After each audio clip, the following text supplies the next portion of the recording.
Bonjour à tous et bienvenue à Catch Club. On se retrouve aujourd'hui pour la review de Double or Nothing, le premier show de l'histoire de la AEW qui a eu lieu hier soir le 25 mai 2019. Et donc de toute manière c'était une soirée historique parce que c'est le premier show d'une nouvelle fédération qui se lance pour potentiellement devenir un concurrent sérieux à la WWE sur le long terme. Maintenant une soirée historique peut bien se passer tout comme elle peut mal se passer et c'était ça un petit peu la question de ce premier show de la AEW, c'était de voir comment est-ce que va se débrouiller cette nouvelle fédération au niveau de la production, au niveau de la réalisation, au niveau du son, au niveau du catch, au niveau de l'ambiance, au niveau des surprises. Cette nouvelle fédération devait répondre à de nombreuses questions ce week-end et honnêtement tout ce que j'ai à dire pour commencer, c'est qu'on peut dire qu'ils ont relevé le défi, mais alors haut la main, parce que Double or Nothing était tout simplement génial. C'est un des meilleurs pay-per-view que j'ai vu ces dernières années depuis très longtemps, toute fédération confondue. Parce que je le précise tout de suite, en fait, mon but dans la vidéo, ce n'est pas de comparer sans arrêt la AEW et la WWE. Dans le sens où, voilà, ce sont deux fédérations différentes qui vont proposer un produit différent. Et moi, mon but, en fait, c'est pas de comparer les deux fédérations et de chercher à savoir laquelle est la meilleure. Je m'en contrefous. Moi, tout ce que je veux, c'est avoir de plus en plus de catch. Comme je l'ai déjà expliqué, en fait, le catch, c'est comme les séries. On n'a pas besoin de choisir quelle est sa série préférée. On regarde tous plusieurs séries. Et ben, le catch, c'est pareil. Le but, c'est de regarder différentes fédérations. D'ailleurs, je vais très rapidement citer en fait Samoa Joe. Samoa Joe, récemment, un fan lui a posé une question très intéressante. C'était est-ce que tu es plutôt de l'équipe PlayStation ou est-ce que tu es plutôt de l'équipe Xbox? Et là, Samoa Joe, il a regardé le fan en fait, il lui a dit écoute, je t'avoue que je comprends pas ta question. Moi, je comprends pas les gens qui veulent choisir et après défendre une marque à tout prix en fait. Et il a continué en disant écoute, moi j'ai la PlayStation, j'ai la Xbox, j'ai la Wii, j'ai toutes les consoles chez moi parce que je suis pas fan d'une marque en fait, je suis fan de jeux vidéo. Donc à partir de ce moment-là, je vois pas pourquoi est-ce que je serais exclusif à une marque uniquement. Et donc aujourd'hui la review va être un petit peu particulière parce que je vais vous donner les résultats de tous les matchs qui ont eu lieu hier soir, mais je vous avoue que je vais pas trop m'attarder sur le contenu des matchs en fait, parce qu'il se passait énormément de choses dans chaque match. Donc moi mon but ça va surtout être de vous décrire l'atmosphère, l'ambiance, tous les petits détails par rapport au show d'hier soir et en gros la soirée que j'ai passée. Et donc on passe maintenant aux résultats, on commence par le pré-show. Donc le pré-show s'appelait le buy-in et il y avait deux matchs prévus, une bataille royale et un match simple. Concernant la bataille royale d'ailleurs, c'était une casino bataille royale avec des règles particulières. En fait, il y avait 21 catcheurs prévus et les catcheurs arrivaient 5 par 5 jusqu'à ce qu'il y en ait 20. Puis le dernier arrivait comme étant un joker. Et tout de suite dans cette bataille royale, en fait, on a compris ce que voulait dire la AEW quand elle parlait de styles différents. Car par exemple, pour vous citer un spot que vous ne risquez pas de voir à la WWE, à un moment, Joey Janela a allumé une cigarette dans le ring. Et à ce moment-là, si je me rappelle bien, c'est Jimmy Havoc qui lui a pris la cigarette. Puis en fait, il avait une agrafeuse dans sa poche et il a agrafé la cigarette au front de Joey Janela. Et du coup, après, pendant quelques minutes, Joey Janela était en train de catcher avec une cigarette allumée sur le front. À côté de ça, donc quelques catcheurs que j'aimerais souligner parce qu'il faut les suivre, ces catcheurs, ce sont un petit peu les futurs stars de la AEW. Donc forcément déjà je vais commencer avec MJF, Maxwell Jacob Friedman. Vous l'avez déjà vu à All In pour ceux qui suivent la chaîne. Et en gros en fait c'est le heel, c'est le méchant peste qui est vraiment détestable. Et pour info il a seulement 23 ou 24 ans, donc on va dire qu'il a toute la vie devant lui pour s'améliorer. Donc MJF absolument à suivre. À côté de ça on a une gimmick que j'avais citée très rapidement dans la vidéo prono mais que personnellement j'adore et qu'on avait pu voir à la Lucha Underground. Il s'agit de Luchasaurus. Luchasaurus il a un bon personnage en fait. C'est fait pour la télé parce que tout de suite ça accroche les gens et on le voyait hier sur Twitter. J'ai plein de personnes qui ont vu Luchasaurus pour la première fois et qui m'ont dit que clairement ils ont apprécié la gimmick. Sinon bien entendu il y a Marco Stunt qui avait explosé il y a quelques mois lors d'un show de la GCW. Et donc c'est un très petit catcheur en fait, il doit faire 1m60 environ. Mais par contre il saute dans tous les sens, il a une énergie incroyable et du coup il a vraiment réussi à se mettre les fans dans la poche. Et en parlant de la GCW, il y avait un autre catcheur que j'avais découvert là-bas, c'est No Leg Man. En gros en fait c'est un catcheur qui lutte sans jambes et qui arrive malgré tout à faire des moves incroyables, des 450 splash, des moonsaults. Donc honnêtement c'est à voir. Pour info au niveau des noms que vous connaissez si vous suivez la WWE, il y avait notamment des catcheurs comme Billy Gunn ou encore Tommy Dreamer. Et pour terminer sur les catcheurs que moi j'aime vraiment beaucoup, il y a Orange Cassidy. Orange Cassidy je l'adore en fait, je le mets un petit peu dans le même groupe que Chuck Taylor. Pour moi les deux ont un petit peu le même genre d'humour, le même charisme, c'est très second degré.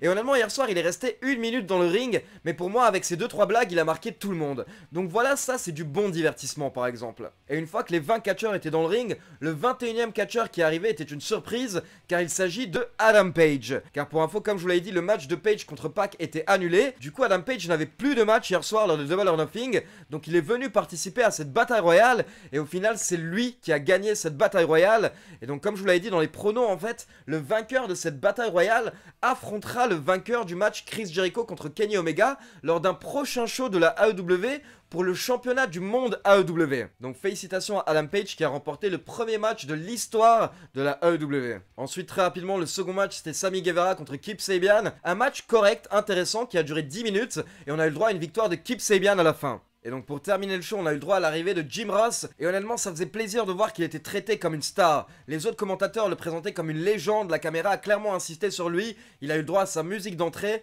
donc voilà, ça fait plaisir de voir Jim Ross, et surtout c'est tellement bien joué en fait de la part de la AEW d'avoir Jim Ross, parce qu'il faut se dire en fait qu'il y a des millions de fans qui ont grandi en entendant Jim Ross. Donc pour eux en fait c'est la voix du catch. Du coup hier soir tout de suite je trouvais que c'était rassurant en fait d'entendre Jim Ross, parce que pour tous les fans qui ne connaissent pas forcément la AEW et qui tombent sur le produit, ils retrouvent tout de suite une voix qu'ils connaissent et donc ça les rassure en fait, ça les pousse à rester parce qu'il y a un élément qu'ils reconnaissent dans ce nouvel environnement. Et ensuite, pour conclure le pré-show, on a eu le droit à l'entrée des 4 vice-présidents exécutifs, les membres de The Elite, Kenny Omega, Cody, Matt et Nick Jackson, les Young Bucks et Brandi Rhodes, une des plus belles femmes au monde. Et honnêtement, ils ont fait un speech en gros pour hyper la foule, pour remercier les fans et pour leur dire que ce soir on va assister à une révolution. Et autant vous dire que moi vraiment j'étais à fond dedans, c'était en train de m'exciter comme jamais. Et ils ont vraiment réussi à me surhyper parfaitement pour le début du show. Comme je vous l'ai dit, il y a beaucoup de matchs pour lesquels je vais pas donner de détails parce qu'en gros il y a tellement d'actions que c'est indescriptible. Moi tout ce que je vous conseille vraiment c'est d'essayer de trouver le show sur internet parce qu'il faut le voir le show. Comme je vous l'ai dit, c'est un show historique, c'est une première pour une nouvelle fédération,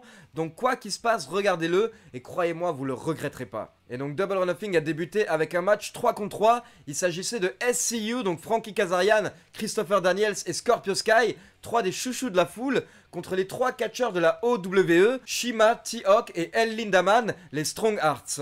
Et en gros là le but du premier match officiel de la carte principale, c'était vraiment de poser les bases, montrer un petit peu le mix de styles qu'on peut voir dans un match à la AEW. Donc on a du catch technique, on a du high fly, on a du strong style, on a de la lutte amateur, on a vraiment tout ce qu'on peut imaginer dans ce premier match, et c'est un très bon aperçu en fait de tout ce qu'on va voir durant la soirée. Et pour info, comme je vous en ai parlé dans les pronos, SCU sont des éléments majeurs de la AEW, donc forcément en fait la fédération va compter sur eux, et donc c'est bien eux qui ont remporté le match hier soir avec le best Meltzer ever sur Lindaman. Ensuite le second match de la soirée, c'était un match féminin avec 3 catcheuses, Kylie Ray, Britt Baker et Nyla Rose. Et comme je l'ai précisé hier soir sur Twitter, je ne supporte pas Kylie Ray. En gros, en fait, elle me rappelle un petit peu Bayley, mais en pire. Parce qu'elle arrête pas de sourire, elle est en mode j'adore tout le monde, j'aime tout le monde, etc. Venez me faire des câlins, et ça me fait vomir. Mais voilà, honnêtement, elle se débrouille bien dans un ring, donc je vais me calmer, je vais prendre mes pilules, ne vous inquiétez pas. Et en gros, hier soir, à ce moment-là, on a eu le droit à la première grosse surprise du show. Et honnêtement, c'est une des raisons principales pour lesquelles on est tous fans de catch, ce sont les surprises.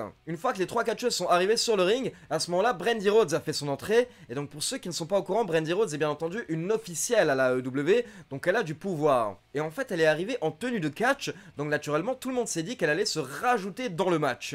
Mais en fait, pas du tout. Elle a dit que ce match va être super, ce match va être great, mais en gros, elle voudrait que ce match soit awesome. Et à ce moment-là, je vous avoue que même moi, j'ai pas tilté tout de suite.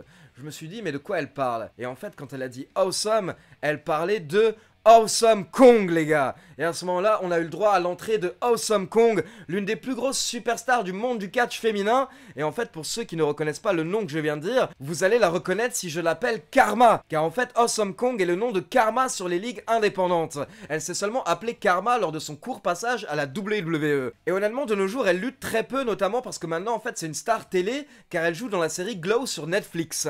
Et elle a eu le droit à une réaction magnifique de la part de la foule, et donc forcément en fait on a eu le droit à des grosses confrontations entre Awesome Kong et Nyla Rose, car elles ont toutes les deux des physiques assez imposants, et donc ça nous a donné de très bons moments hier soir. Mais au final justement, alors qu'on aurait pu penser que la AEW allait miser sur Awesome Kong, en fait elle a plutôt misé sur la personne qu'on a le plus vue dans les derniers épisodes de Being the Elite et les shows de la AEW, il s'agit de Dr. Britt Baker. Donc vainqueur Britt Baker qui se positionne bien par rapport à un futur titre féminin AEW. Ensuite le troisième match de la soirée, c'était Jack Evans et Angelico contre les Best Friends.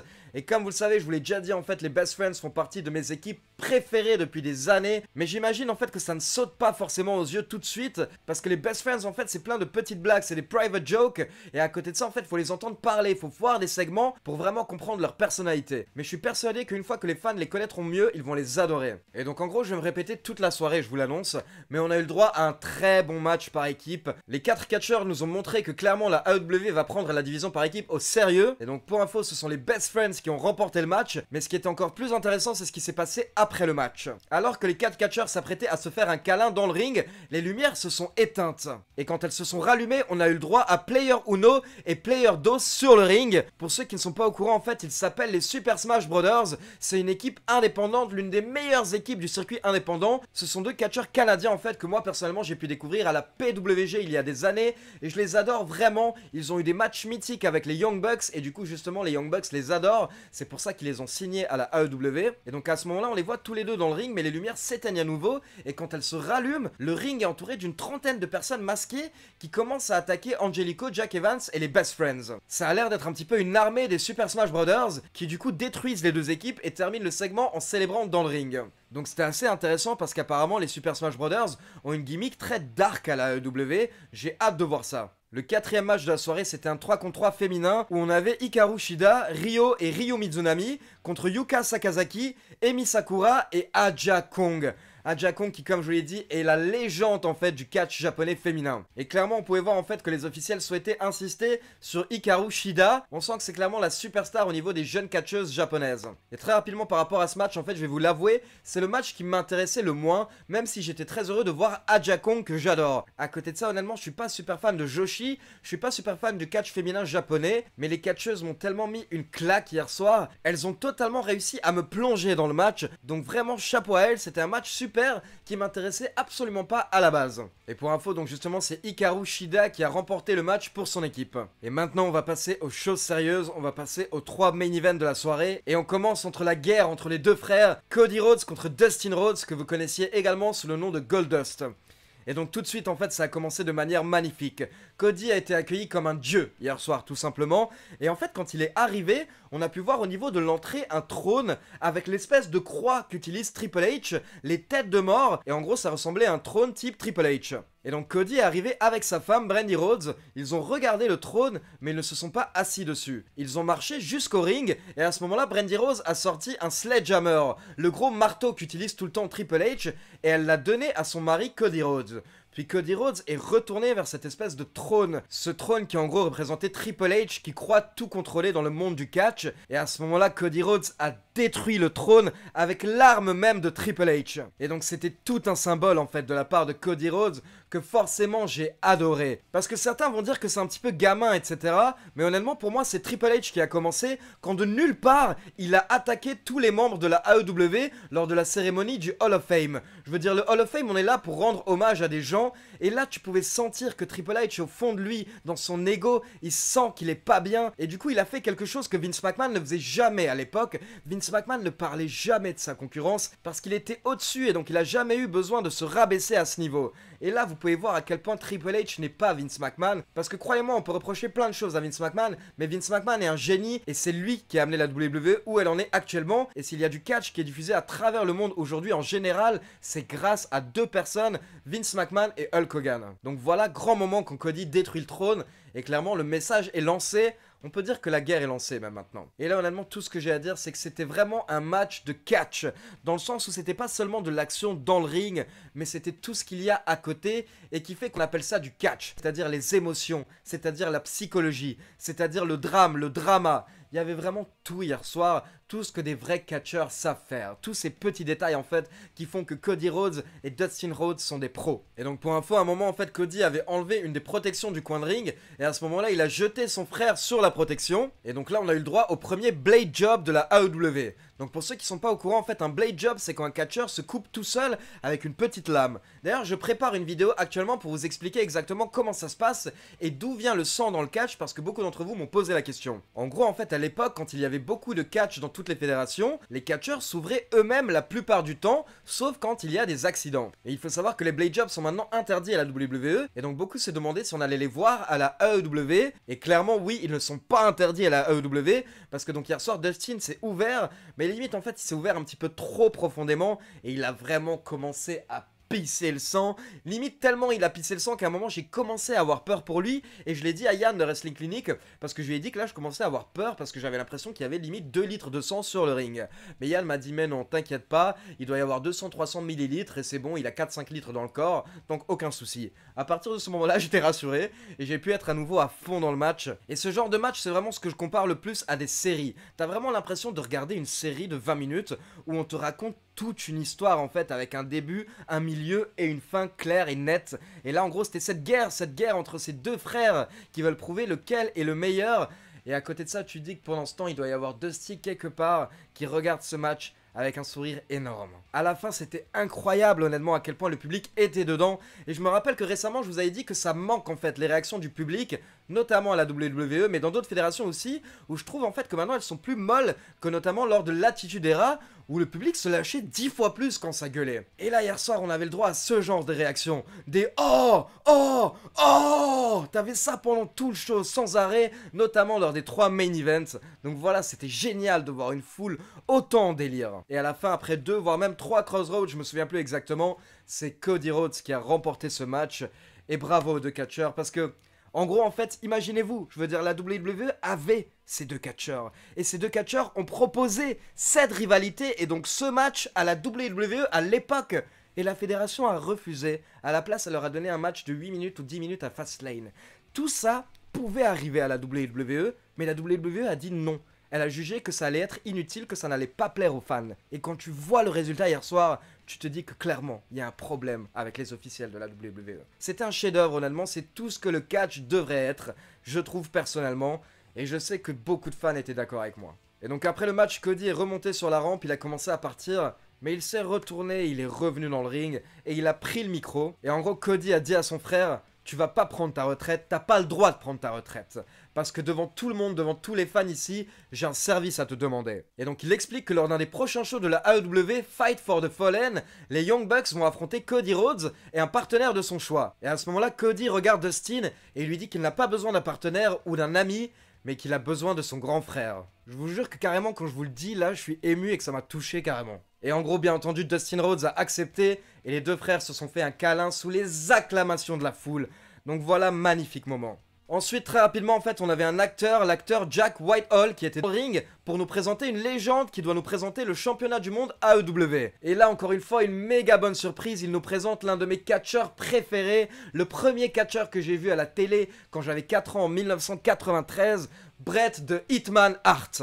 Et donc à ce moment-là, en fait, très rapidement, Bret Hart a présenté la ceinture de champion du monde AEW, qui honnêtement a l'air d'être vraiment très belle. C'est une très belle ceinture qui change pas mal, je trouve, du style de ceinture habituel pour les champions du monde. Et donc pour info, il a présenté Adam Page qui a remporté la bataille royale plus tôt dans la soirée, et ils se sont fait interrompre par MJF, mais MJF s'est fait attaquer par quelques autres catcheurs. Ensuite, le 6ème match de la soirée, c'était les Young Bucks contre Pentagon et Phoenix pour le championnat de la AAA. Et encore une fois, forcément un accueil incroyable pour les Young Bucks.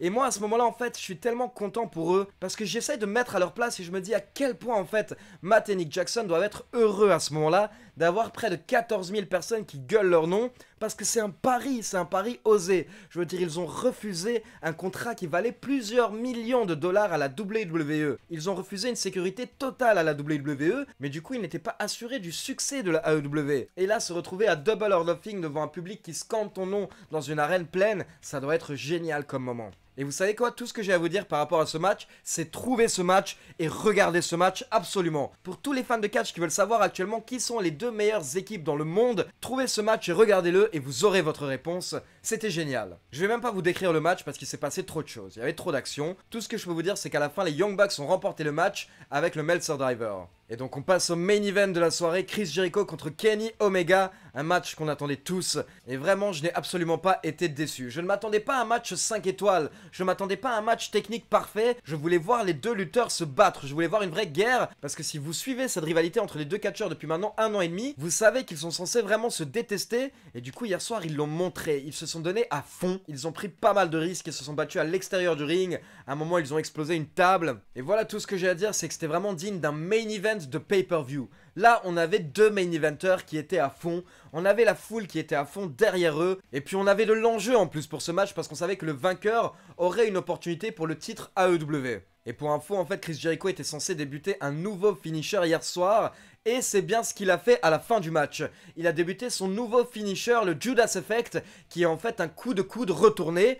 Et il a battu Kenny Omega avec son nouveau finisher du premier coup. Donc voilà quoi, ça c'est une manière parfaite d'établir la violence d'un nouveau finisher. Il a réussi à battre Kenny Omega qui est potentiellement le meilleur catcheur au monde grâce à un nouveau finisher et du premier coup en plus.